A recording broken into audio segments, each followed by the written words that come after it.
In 2001, I was in Mumbai, India, and my background is journalism, and I was there doing an article about forced prostitution of women. And one of my contacts one night took me through the red light district in Mumbai, and he said, I'm about to show you something. You could take a picture of it, but don't let the pimps see you or they'll steal your camera. So he said, he pointed at a second-story window, and he said, do you see the cages in that window? And I said, cages? What's in them?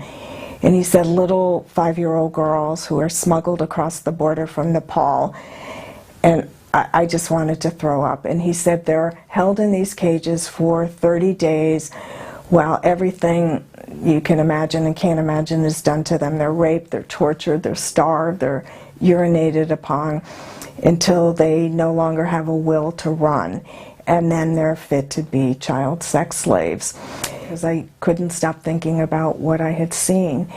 And I came home from that trip, and it wasn't the next day or even the next year, but a couple of years later I started a nonprofit to help children I had seen in my travels. And then a few years later, we knew that the board and I knew this was the subject we wanted to focus on, child sex slavery and stopping it. This Saturday in Orlando is the 8th annual Human Trafficking Awareness Day at Lake Eola.